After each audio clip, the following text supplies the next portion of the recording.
নিষিদ্ধ পিএফআইৰ ষড়যন্ত্ৰ ফাদিল। নমস্কাৰ, আপুনি চাই আছে আফটাৰনুন এক্সপ্ৰেছ। মই জয়ন্ত মাধৱ গোস্বামী। সমগ্ৰ দেশ তোলপাৰ লগোৱা এটা খবৰ, নিষিদ্ধ পিএফআইৰ এক বৃহৎ ষড়যন্ত্ৰ ফাদিল হৈছে। ভাৰতত ইছলামিস্তান গঠনৰ ষড়যন্ত্ৰ কৰিছিল নিষিদ্ধ পপুলাৰ ফ্ৰণ্ট অফ ইণ্ডিয়া চমুকৈ পিএফআইয়ে। 2047 চনৰ ভিতৰত ভাৰতত ইছলামিক শাসন প্ৰৱৰ্তনৰ লক্ষ্য কৰি লৈছিল পিএফআই, আৰু যাৰ বাবে পিএফআইয়ে ছাৰ্ভিচ টিম আৰু কিলাৰ স্কোৱাড গঠন কৰিছিল। দেশজুৰি বছা বছা লোকক হত্যা কৰাৰ বাবে গঠন কৰিছিল এই স্কোৱাড। এনআইএ বেংগালুৰুৰ এটা গোচৰত দাখিল কৰা চাৰ্জশ্বিটত পোহৰলৈ আহিছে এই ভয়ংকৰ তথা চাঞ্চল্যকৰ তথ্য। বেংগালুৰুৰ বিজেপি যুৱ নেতা এজনৰ হত্যা সন্দৰ্ভত এনআইএ দাখিল কৰিছিল এখন চাৰ্জশ্বিট। নিষিদ্ধ ঘোষিত পিএফআইৰ 20 জনক অভিযুক্ত কৰা হৈছে এই চাৰ্জশ্বিটত। ছাৰ্ভিচ টিমৰ দ্বাৰা অস্ত্ৰ শস্ত্ৰ যোগান আৰু আক্ৰমণৰ প্ৰশিক্ষণ, হিট লিষ্ট যুগুতোৱা আদি কাম কৰা হৈছে। আনহাতে কিলাৰ স্কোৱাডে হত্যাকাণ্ড সংঘটিত কৰিছিল। 2022 চনৰ ছেপ্টেম্বৰত পিএফআইক কেন্দ্ৰীয় চৰকাৰে নিষিদ্ধ ঘোষণা কৰি সমগ্ৰ দেশজুৰি এনআইএ পিএফআই বিৰোধী অভিযান তীব্ৰতৰ কৰি তুলিছিল, আৰু লগতে অসমতো এই অভিযান তীব্ৰতৰ হোৱা পৰিলক্ষিত হৈছিল। অসমৰ কেইবাজনো পিএফআই নেতা সদস্যক আৰক্ষীয়ে গ্ৰেপ্তাৰ কৰিছিল। এইখিনি মুহূৰ্তৰ সবাতোকৈ ডাঙৰ খবৰ, 2047 চন টাৰ্গেট। 2047 চনৰ ভিতৰত ভাৰতত ইছলামিস্তান গঠন কৰাৰ পৰিকল্পনা কৰিছিল। ভয়ংকৰ ষড়যন্ত্ৰ ইতিমধ্যে ফাদিল হৈছে, আৰু 2022 চনৰ ছেপ্টেম্বৰ মাহত পিএফআইক নিষিদ্ধ ঘোষণা কৰিছিল কেন্দ্ৰই। দেশৰ কেইবাটাও বিক্ষিপ্ত ঘটনাত পিএফআইৰ হাত থকাৰ গুৰুতৰ অভিযোগ উত্থাপন হৈ আহিছিল, আৰু বেংগালুৰুৰ এটা হত্যাকাণ্ডৰ পিছতে এনআইএ যি চাৰ্জশ্বিট দাখিল কৰিছে, এই চাৰ্জশ্বিটত এনে বহু বিস্ফোৰক তথ্য এই মুহূৰ্তত সন্মুখলৈ আহিছে, যি তথ্য এই মুহূৰ্তত তোলপাৰ লগাইছে সমগ্ৰ দেশ।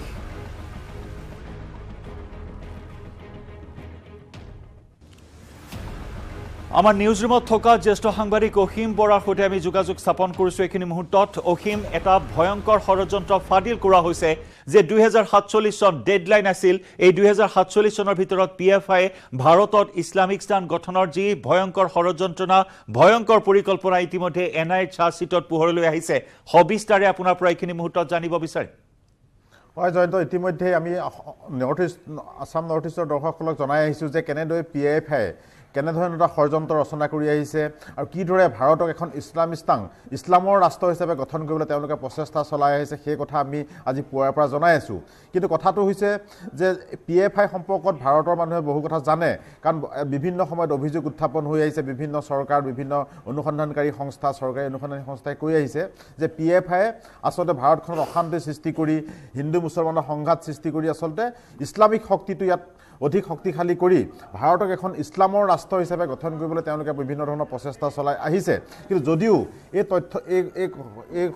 তথ্যবোৰ আৰক্ষীয়ে বিভিন্ন অনুসন্ধানত উদ্ধাৰ কৰিছে, কিন্তু এনেধৰণৰ আনুষ্ঠানিকভাৱে চাৰ্জশ্বিট এই সংগঠনটোৰ বিৰুদ্ধে দাখিল কৰা হোৱা নাছিল, যি কাৰণে আজিৰ তাৰিখত এই চাৰ্জশ্বিটখন বা অভিযোগনামাখন অতি গুৰুত্বপূৰ্ণ বিবেচিত হৈছে। এইখিনিতে ক'ব লাগিব যে আচলতে কেনেদৰে এই চাৰ্জশ্বিটত এই তথ্যবোৰ পোহৰলৈ আহিল। ক'ব লাগিব যে যোৱা বছৰৰ 26 জুলাইত বিজেপিৰ যুৱ মৰ্চাৰ এগৰাকী সভাপতি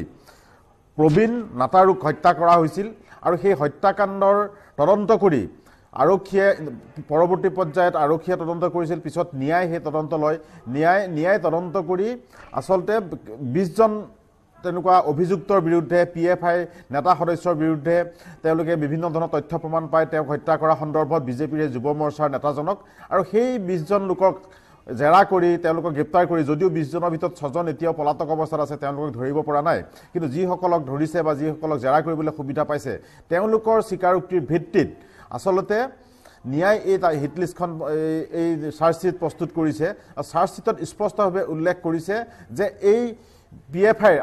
আচল ডিজাইন কি, তেওঁলোকে আচলতে কি কৰিবলৈ ভাৰতত এই তৎপৰতা চলাই আছে, তেওঁলোকৰ লক্ষ্য কি। তেওঁলোকৰ প্ৰধান লক্ষ্য আমি কোৱাই হৈছে যে তেওঁলোকে স্কোৱাড গঠন কৰিছে, ছাৰ্ভিচ টিম গঠন কৰিছে, কিলাৰ স্কোৱাড গঠন কৰিছে। দুটা স্কোৱাড গঠন কৰি তেওঁলোকে আচলতে এটা টেৰ'ৰ সৃষ্টি কৰিব খুজিছে ৰাজ্যৰ মাজত। বিভিন্ন ধৰণৰ নিৰ্বাচিত কিছুমান লোকক হত্যা কৰি সেই অঞ্চলসমূহত ইছলামৰ যাতে আধিপত্য বিস্তাৰ হয়, মুছলমান নেতাসকলে যাতে আধিপত্য বিস্তাৰ কৰিব পাৰে, বা বিভিন্ন আন ধৰ্মৰ লোকসকল যাতে আতংকিত হৈ পৰে, এনেকুৱা ধৰণৰ ডিজাইন কৰিবৰ বাবেই আচলতে তেওঁলোকে সেই ছাৰ্ভিচ টিম আৰু স্কোৱাড টিম গঠন কৰিছে বুলি নিয়াৰ চাৰ্জশ্বিটত উল্লেখ কৰা হৈছে। আৰু সেই কথাটো স্বীকাৰ কৰিছে যিসকলক গ্ৰেপ্তাৰ কৰিছে, যিসকলক জেৰা কৰিছে তেওঁলোকৰ স্বীকাৰোক্তিৰ ভিত্তিত আসলে ন্যায় এই তথ্য লাভ কৰিছে আৰু জয়ন্ত এটা কথা ক'ব লাগিব যে এই যিসকল সদস্য বা নেতাক তেওঁলোকে গ্ৰেপ্তাৰ কৰিছে যিসকল লোকক তেওঁলোকে ইতিমধ্যে কাৰাগাৰত নিক্ষেপ কৰিছে তেওঁলোকৰ মাজত কিন্তু তেনেকুৱা ধৰণৰ বহু তথ্য পাইছে আৰু কাক কাক তেওঁলোকে হত্যা কৰিবলৈ তালিকা প্ৰস্তুত কৰিছে কাক কাক টাৰ্গেটত ৰাখিছে সেই ধৰণৰ তথ্য আছে আৰু কেনেকুৱা ধৰণৰ কাৰ্যসূচীত বা বেলেগে লোৱা কাৰ্যসূচী আজি বেলেগ দল সংগঠনে বিভিন্ন ধৰণৰ আন্দোলন বা প্ৰতিবাদী কাৰ্যসূচী গ্ৰহণ কৰে সেই প্ৰতিবাদী কাৰ্যসূচীসমূহত তেওঁলোকৰ সদস্য সোমাই সেই আন্দোলন হিংসাত্মক ৰূপ দিয়া বা বিভিন্ন ধৰণৰ বেলেগ পক্ষৰে আগবঢ়াই লৈ যোৱাৰ বাবে যিটো ষড়যন্ত্ৰ তেনেকুৱা ধৰণৰ কিন্তু বহু ধৰণৰ ষড়যন্ত্ৰ তেওঁলোকৰ হাতত আছে যদিও সেই আন্দোলন বেলেগে কৰে বেলেগে ধৰ্ণা প্ৰতিবাদ কৰে কিন্তু পৰৱৰ্তী সময়ত সেই আন্দোলনৰ মাজত সেই ধৰ্ণা প্ৰতিবাদৰ মাজত পিএফআই সদস্য সোমাই যায় তেওঁলোকৰ নেতা সোমাই যায় উচতনি দি এটা ভয়ংকৰ পৰিৱেশ সৃষ্টি কৰিছে এনেকুৱা বহু উদাহৰণ কিন্তু ভাৰতত হৈছে অসমৰ ক্ষেত্ৰতো এনে বহু উদাহৰণ আছে অসীম যদি আমি চাওঁ গৰুকুটি কাণ্ডত যি প্ৰকল্পত উচ্ছেদ অভিযান চলোৱা হৈছিল সেই সময়তো পিএফআইৰ উচতনিত সেই বিক্ষিপ্ত ঘটনা সংঘটিত হোৱাৰ অভিযোগ উত্থাপন হৈছিল আনহাতে বটদ্ৰৱা থানাত জ্বলাই দিয়াৰ আৰতো পিএফআইৰ হাত থকাৰ এনে বহু বিস্ফোৰক অভিযোগ কিন্তু পিএফআইৰ বিৰুদ্ধে উত্থাপন হৈছিল যদি আপুনি উদাহৰণ হিচাপে লয় অসমৰ ক্ষেত্ৰত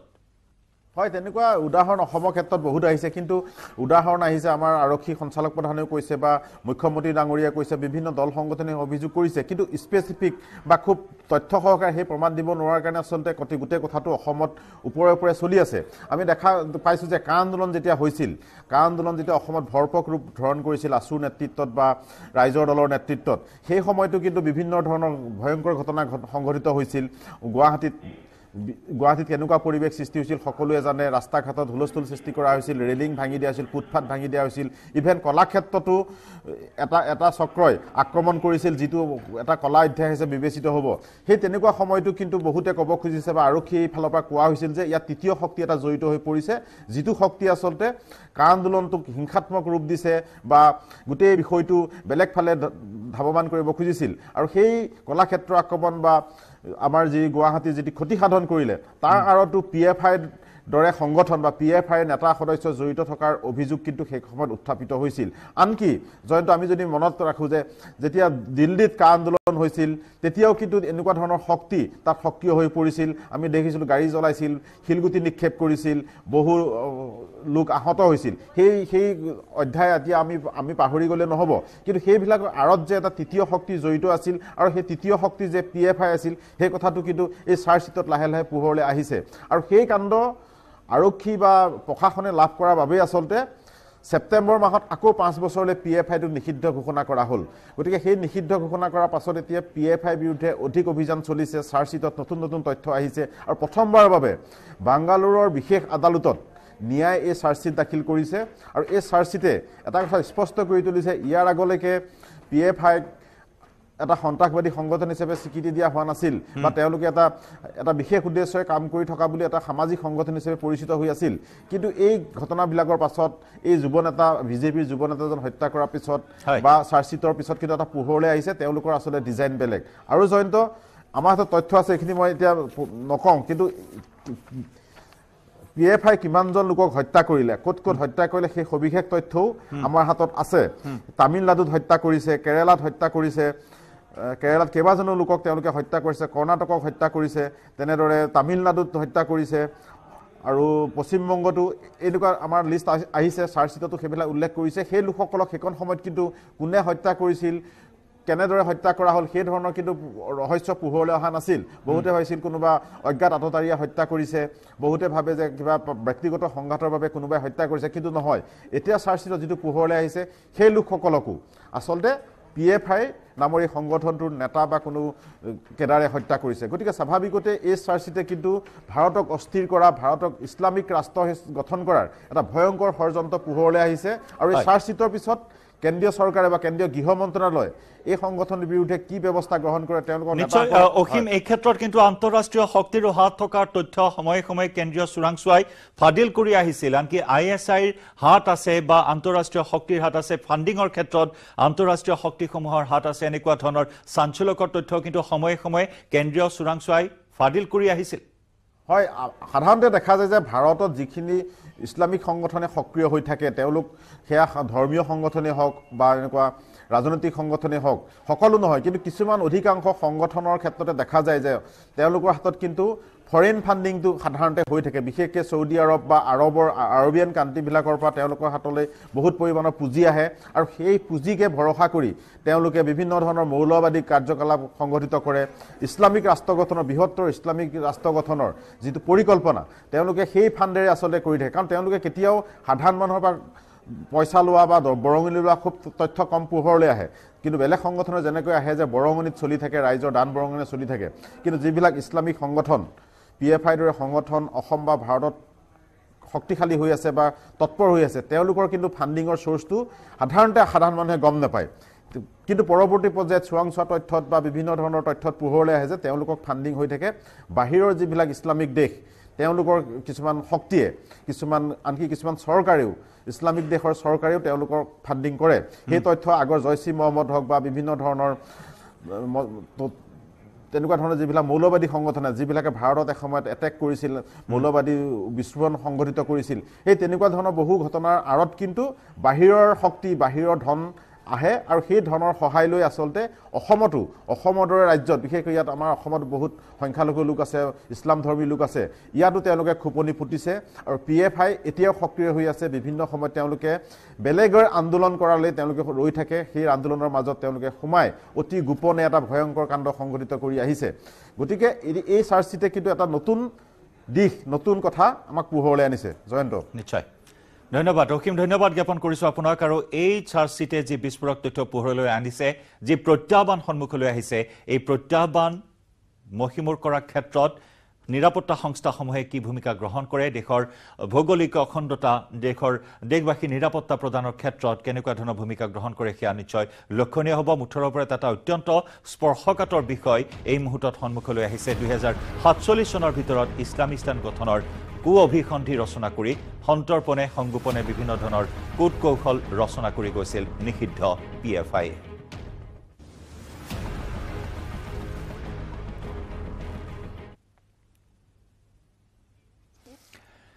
পৰৱৰ্তী খবৰ জম্মু কাশ্মীৰত আইডি বিস্ফোৰণ নৰৱাল অঞ্চলত দুটাকৈ আইডি বিস্ফোৰণে কপাই গৈছে সমগ্ৰ অঞ্চল এই বিস্ফোৰণত 9 জনকৈ লোক আহত হৈছে এই মুহূৰ্তৰ আপডেট এই মুহূৰ্তত জনাইছো 9 জনকৈ লোক আহত হৈছে দুটাকৈ বিস্ফোৰণত নৰৱালৰ পৰিবহন নগৰত দুখন বাহনত এই বিস্ফোৰণ সংঘটিত হৈছে 30 মিনিটৰ ব্যৱধানত সংঘটিত হয় বিস্ফোৰণ দুটা সমগ্ৰ অঞ্চল সম্প্ৰতি ঘেৰি ৰাখিছে নিৰাপত্তা আৰক্ষীয়ে ইতিমধ্যে ঘটনাস্থলীত উপস্থিত হৈছে উচ্চপদস্থ আৰক্ষী বিষয়া বোমা বিশেষজ্ঞ দলৰ লগতে ফৰেনচিক বিশেষজ্ঞ সমান্তৰালভাৱে কংগ্ৰেছৰ ভাৰত জোড়ো যাত্ৰাৰ বাবে ৰাহুল গান্ধী উপস্থিত হৈছে জম্মু কাশ্মীৰত নিৰাপত্তাৰ প্ৰতি লক্ষ্য ৰাখি কংগ্ৰেছে বাছেৰে সমাপন কৰিব ভাৰত জোড়ো যাত্ৰা ইফালে আহত লোকসকলক স্থানীয় হাস্পতাললৈ প্ৰেৰণ কৰা হৈছে আহতসকলৰ অৱস্থা সুস্থিৰ বুলি প্ৰকাশ কৰিছে প্ৰশাসনে এতিয়ালৈকে বিস্ফোৰণ সন্দৰ্ভত কোনো সংগঠনেই দায়িত্ব স্বীকাৰ কৰা নাই उसको रिव्यू किया इंटेलिजेंस एजेंसीज को निर्देश दिया गया कि वो अपनी इंटेलिजेंस बढ़ाए सिक्योरिटी फोर्सेस को निर्देश दिया गया कि वो सिक्योरिटी बढ़ा दे जो बिजी एरियाज हैं जो मार्केट एरियाज हैं जो बॉर्डर एरियाज हैं जो हिंटरलैंड एरियाज है जो सेंसिटिव एरिया है सिक्योरिटी के एस्पेक्ट से उसमें सिक्योरिटी को बीफ अप किया जाए वहाँ पे कोई भी जोखिम नहीं लेना है वहाँ पे कोई भी चूक नहीं होनी चाहिए लेकिन उसके बावजूद भी यहाँ पे जो ट्विन ब्लास्ट और देखिए SI की जो टीम्स हैं लगातार यहाँ पे इस चीज़ को देख रही है और एक दूसरे से बात कर रही हैं ये SI की टीम जो आप देख रहे हैं यहाँ पे इस चीज़ को देख रहे हैं ये लगातार इस चीज़ की इन्वेस्टिगेशन कर रहे हैं सुबह जब से ये ब्लास्ट हुए हैं यहाँ सैंपल्स की कलेक्शन जिस तरह मैंने आपको दिखाया भी कि कलेक्शन भी हुई है ब्लड जो सैंपल यहाँ पे उसकी मैपिंग हुई है यहाँ पे तो कहीं ना कहीं लेकिन जिस तरह आपने सवाल पूछा कहीं ना कहीं ये सिक्योरिटी फोर्सेस के लिए एक चैलेंज बन के उभरा है ये ट्विन ब्लास्ट और जम्मू में ब्लास्ट हुए हैं और ये कहीं ना कहीं कोशिश अब ये की जा रही है कि ये तार इसके किसके साथ जुड़े हैं कौन आउटफिट है जिसने अंजाम दिया है ये आतंकवादी जो थे वो कहाँ भागे हैं उसकी तरफ ज़्यादा अब फोकस है और इस इन्वेस्टिगेशन में थोड़ा टाइम लगेगा लेकिन फिलहाल कोशिश की जा रही है कि जल्द से जल्द जो ये जो पूरा जो हुआ आज ब्लास्ट हुए हैं इसको उसके जो नेटवर्क को उसके जो एग्जीक्यूट जिन्होंने किया है और जो साजिश जिन्होंने रची है उनको बेनकाब किया जाए उनको एक्सपोज जल्द से जल्द किया जाए तो ये चैलेंज सिक्योरिटी एजेंसीज के लिए और इंटेलिजेंस एजेंसीज के लिए अभी भी है जी ये दूसरी बात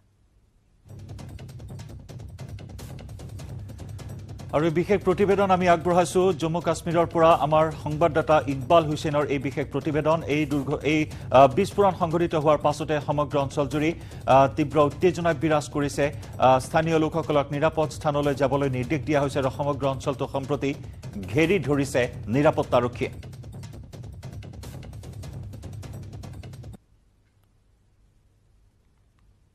इंटेलिजेंस एजेंसीज के ऑफिसर्स कह रहे हैं कि जो कोशिश है आतंकवादियों की कि कश्मीर वैली में जो प्रेशर उन पे बहुत ज़्यादा दबाव है वहाँ पे बहुत ज़्यादा आतंकवादी मारे जा रहे हैं। रोज़ वहाँ पे इनकाउंटर्स होते हैं जिसमें टॉप कमांडर्स के साथ साथ जो एक्टिव मिलिटेंट्स जो हाइब्रिड मिलिटेंट्स हैं या ओवरग्राउंड वर्कर्स उनको मारा जा रहा है या ट्रैक किया जा रहा है। तो वो दबाव जो वहाँ पे पड़ा है उसको शिफ्ट करने के लिए और सिक्योरिटी फोर्सेस का जो अटेंशन है डाइवर्ट करने के लिए वहाँ कश्मीर से वो आतंकवाद का जो दायरा है जो एक कोशिश है वो जम्मू की तरफ उन्होंने फोकस किया है।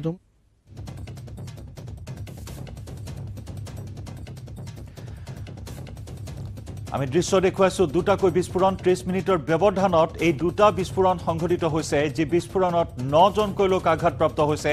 আহত কেইজনক উদ্ধাৰ কৰি হাস্পতাললৈ প্ৰেৰণ কৰা হৈছে উচ্চপদস্থ আৰক্ষীৰ বিষয়া উপস্থিত হৈছে সেনা বাহিনীৰ দল উপস্থিত হৈ বৰ্তমান সন্ত্ৰাসবাদ বিৰোধী অভিযান তীব্ৰতৰ কৰি তোলা হৈছে কেহুটিয়া খবৰ লাভ কৰিবলৈ আমি পুনপটীয়া সম্প্ৰচাৰত জম্মুৰ পৰা সংযুক্ত হৈছো আমাৰ সংবাদদাতা ৰজত ভোৰাৰ সৈতে रजत अभी क्या जानकारी है आपके पास दो आईडी ब्लास्ट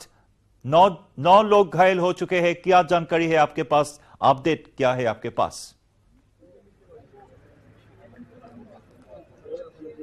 जी जयंता इस समय हम ग्राउंड जीरो पर मौजूद हैं यहाँ पर इसी जगह पर नरवाल के यार्ड नंबर 7 में यहाँ पर ये बड़ा आईडी ब्लास्ट जो है वो 2 हुए हैं जिसमें अभी ये जानकारी मिली है कि जो 2 गाड़ियाँ थी जो कि पहली गाड़ी हम आपको यहाँ पर दिखा सकते हैं जिसका नंबर JK02BB7273 है अभी यहीं से कुछ ही दूरी पर करीबन 20 से 30 मीटर दूर दूसरा ब्लास्ट हुआ 2 यहाँ पर ब्लास्ट हुए करीबन 11:05 पर और दूसरा 15 मिनट के गैप में 11:20 पर और ग्राउंड जीरो से लगातार न्यूज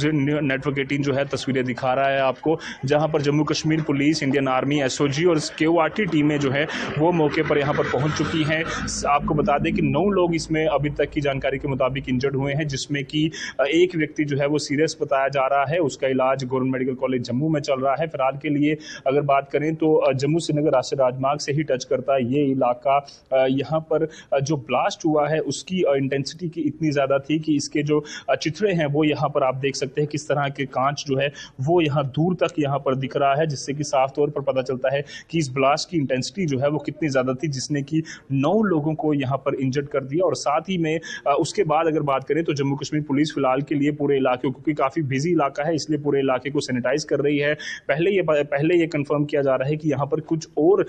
बॉम्ब या फिर इस तरह की चीज़ जो है वो रखी नहीं गई हो ताकि कोई और इसमें हादसा जो है वो पेश ना आ जाए क्योंकि हमने देखा था राजौरी जिले में जब एक बड़ा ब्लास्ट हुआ था वो एक बड़ा आतंकी हमला था उसी के अगले दिन एक आईडी ब्लास्ट जो है वो हुआ था जिसमें कि 2 लोगों की जान चली गई थी इसीलिए सिक्योरिटी फोर्सेस किसी तरह का चांस यहां पर नहीं लेना चाहते इसीलिए पूरे इलाके को छावनी में तब्दील कर दिया गया है Jammu Kashmir police KORT CRT की टीमें और जो यहां पर बॉम्ब स्क्वाड है फोरेंसिक टीमें हैं वो अभी कुछ ही देर पहले यहां पर पहुंची थी जिन्होंने पूरे इलाके को यहां पर सैनिटाइज करने का काम जो है वो शुरू कर दिया है इसके अलावा आपको बता दें कि इस तरफ अगर हम नजर डालेंगे तो ये पूरा इलाका जो है वो काफी बिजी इलाका है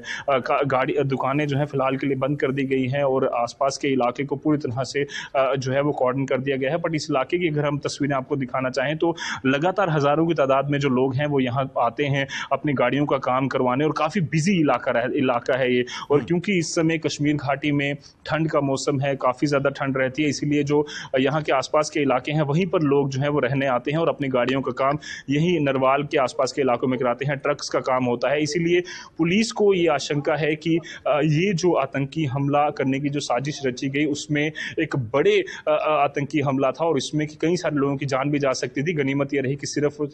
9 लोग ही इसमें इंजर्ड हुए हैं और उनका भी इलाज जो है वो किया जा रहा है फिलहाल के लिए पूरे इलाके के सैनिटाइजेशन का काम जो है वो चल रहा है सबको इंश्योर किया जा रहा है कि कोई भी वहां पर ना जाए ताकि और हादसा जो है वो पेश ना आए और तस्वीरें नेटवर्क 18 सबसे पहले पूरे हमारे दर्शकों को दिखा रहा था और ये तो तस्वीरें हैं काफ़ी ज़्यादा महत्वपूर्ण है क्योंकि 26 जनवरी यानी कि रिपब्लिक डे आने वाला है और उससे पहले ये आतंकी हमला जम्मू को दहलाने की साजिश जो है वो की गई और अब उसके आगे की कार्रवाई जो है वो Indian army Jammu Kashmir police KORT CRT और फोरेंसिक और बॉम्ब स्क्वाड जो है वो लगातार कर रहा है जी जयंत जी रजत, ये आईडी है, कंफर्म किया गया है? आपने बोला कि बॉम्ब स्क्वाड भी वहां पे पहुंच चुका है, तो ये कंफर्मेशन हो चुका है कि आईडी है और अलग एक्सप्लोसिव और कुछ बॉम्ब हो सकता है ये?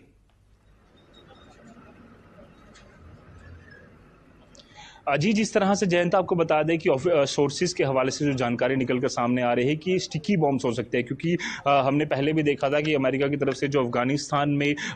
जो स्टिकी बॉम्ब्स पाए गए थे उसी का इस्तेमाल पिछले काफ़ी समय से जम्मू में अलग अलग आतंकी गतिविधियों को करने के लिए किया जाता है। कुछ ही महीने पहले जम्मू के उधमपुर में, जो कि राष्ट्रीय राजमार्ग से ही टच करता इलाका है, वहाँ पर जब आईडी ब्लास्ट हुआ था उसमें एक व्यक्ति की जान भी चली गई थी, वो भी स्टिकी बॉम्ब था। उसके बाद कठुआ जिले में और सांबा जिले में कुछ जो बॉर्डर पर गतिविधियां देखी गई, उसके बाद जब तफ्तीश की गई तो पता चला कि वहां पर भी आईडी जो है वो स्टिकी बॉम्ब्स का इस्तेमाल किया गया। और उसी तरह से यहां पर भी, क्योंकि 2 गाड़ियां हैं, मैग्नेट स्टिकी बॉम्ब्स में लगा होता है, इसीलिए इन मैग्नेटिक बॉम्ब का इस्तेमाल कर गाड़ियों में जो है वो चिपकाया गया होगा। और उसके बाद ये जो है 15 मिनट के गैप में 2 ब्लास्ट हुए हैं, जो कि सोर्सेज बता रहे हैं कि साफ तौर पर ब्लास्ट का जो इंटेंसिटी थी वो इतनी ज्यादा थी कि साफ तौर पर दर्शाता है। पहले जब ये ब्लास्ट हुआ तो सभी को ये लग रहा था, क्योंकि वेल्डिंग का काम होता है यहाँ पर, तो सबको ये लग रहा था कि गैस की कोई गाड़ी की किसी की गैस की टैंकी जो है वो ब्लास्ट हुई होगी, जिसकी वजह से लोग इंजर्ड हुए। पर 15 मिनट के बाद ही जब दूसरा धमाका हुआ तो लोगों को शक जो है वो काफी ज्यादा हुआ, और इसीलिए जम्मू कश्मीर पुलिस लगातार यहाँ पर तफ्तीश जो है वो कर रही थी। सिक्योरिटी फोर्सेज यहाँ तफ्तीश कर रहे थे, और आप देख सकते हैं बॉम्ब स्क्वाड से लेकर डॉग स्क्वाड जो है वो यहाँ पर लगातार यहाँ पर पहुंचा हुआ था। तफ्तीश की जो पूरी प्रक्रिया है वो की जा रही थी, सैनिटाइज पूरा इलाके को किया जा रहा था, और बॉम्ब स्क्वाड यहाँ पर ये पता लगाने की कोशिश कर रहा था कि आसपास के इलाके में और कहीं बॉम्ब ना रखा गया हो, ताकि और लोगों की जान ना जाए और लोगों को नुकसान ना हो। और साथ ही साथ जितना भी इलाका है सैनिटाइज करने के बाद ही, क्योंकि भीड़ भाड़ वाला इलाका है, इसलिए इसको खोलने से पहले रजत, देखा जाए तो पिछले कई दिनों से कश्मीरी पंडितों को टारगेट करके आया है, हमला करके आया है आतंकवादियों ने। तो इस ब्लास्ट, जो 2 ब्लास्ट हुआ है, वो टारगेट क्या था? वो आतंक फैलाने के लिए और कश्मीरी पंडितों को टारगेट करके ये ब्लास्ट विस्फोट हुआ है। जयंता, इस चीज़ पर कोई भी कंफर्मेशन हम नहीं दे सकते, क्योंकि कश्मीर घाटी में जरूर टारगेटेड किलिंग के शिकार कश्मीरी पंडित को किया जाता है। पर जम्मू की अगर हम बात करें तो हाल ही में रजौरी में जो माइनॉरिटी कम्युनिटीज हिंदूज को जो टारगेट किया गया था, उसी तरह की एक्टिविटी यहाँ पर लगती हुई नजर आती है। बट इस पर कोई कंफर्म नहीं कर सकते। बट अगर बात करें तो जिस तरह से 26 जनवरी आने वाली है, एक खास मौका होता है जम्मू के यहाँ से कुछ ही किलोमीटर दूर में एक बड़ा भव्य कार्यक्रम जो है वो जम्मू में किया जाता है, जिसमें पहले गवर्नर और अब लेफ्टिनेंट गवर्नर स्वयं जो है वहां पर ध्वजारोहण करते हैं। और उसके बाद की अगर हम बात करें तो जब भी राष्ट्रीय त्योहार जम्मू कश्मीर में जब मनाने का मौका होता है तो पहले ही अलर्ट पर सिक्योरिटी फोर्सेस को कर दिया जाता है, क्योंकि कई बार ये देखा गया है कि इन्हीं दिनों पर सिक्योरिटी जो है वो टाइट कर दी जाती है। उसका कारण ये होता है कि आतंकी लगातार अपनी गतिविधियों को अंजाम देने की कोशिश करते हैं। बट इस बार की अगर हम बात करें तो ये जो ब्लास्ट हुआ है उसमें अभी क्या कड़ी है, क्योंकि हमने देखा जैश ए मोहम्मद और लश्कर ताइबा लगातार जम्मू को भी टारगेट बनाने की कोशिश जो है वो लगातार कर रहा है। अभी यहाँ से इस हाईवे से कुछ ही किलोमीटर दूर सिद्रा हाईवे पर जो 4 आतंकी हैं उन्हें भी सिक्योरिटी फोर्सेस ने 28-29 की तारीख को जो है 28-29 दिसंबर को जो है वो ढेर किया था। और उसके बाद सिक्योरिटी फोर्सेस लगातार तेजी से कश्मीर घाटी में भी जो कामयाबी उन्होंने हासिल की है, उसी का कारण है कि अब आतंकी जो है वो जम्मू को निशाना बनाने की कोशिश कर रहे, क्योंकि कश्मीर घाटी में पाकिस्तान अपने नापाक इरादों पर को अंजाम देने के लिए पूरी तरह से फेल हो चुका है। इसीलिए कहीं ना कहीं अब जम्मू को टारगेट बनाने की कोशिश की जा रही है, बट उसमें भी वो कामयाब कभी नहीं होगा, क्योंकि सिक्योरिटी फोर्सेस जिस तरह से आतंकियों को लगातार ढेर कर रहे हैं और जिस तरह से लगातार उनकी जो ऑपरेशन हैं उसे विफल कर रहे हैं, उससे साफ तौर पर यह अंदेशा होता है कि सिक्योरिटी फोर्सेस ने अपनी कमर पूरी तरह से कस ली है और आने वाली 26 जनवरी को देखते हुए भी आतंकी किसी बड़ी साजिश को अंजाम न देने, उसको देखते हुए भी जो सुरक्षा है उसे और कड़ा कर दिया गया है। जी रजत, बहुत बहुत शुक्रिया ये तमाम जानकारी हमें अभी देने के लिए। 26 জানুৱাৰীৰ প্ৰাক্ষণত হোৱা এই বোমা বিস্ফোৰণে সমগ্ৰ জম্মুতে জোকাৰণিৰ সৃষ্টি কৰিছে এই মুহূৰ্তত। আৰু এই মুহূৰ্তত সমগ্ৰ স্পৰ্শকাতৰ অঞ্চলসমূহত কটকটীয়া নিৰাপত্তা বেষ্টনী গঢ়ি তোলা হৈছে। দুটাকৈ শক্তিশালী বোমা বিস্ফোৰণে কঁপাই গৈছে নাৰৱাল অঞ্চল। 9জনকৈ লোক আঘাতপ্ৰাপ্ত হৈছে আৰু সম্প্ৰতি সমগ্ৰ অঞ্চল ঘেৰি ধৰি সেনাই অভিযান তীব্ৰতৰ কৰি তুলিছে, কিন্তু এতিয়াও এই বিস্ফোৰণৰ কোনো দায়িত্ব কোনেও স্বীকাৰ কৰা নাই।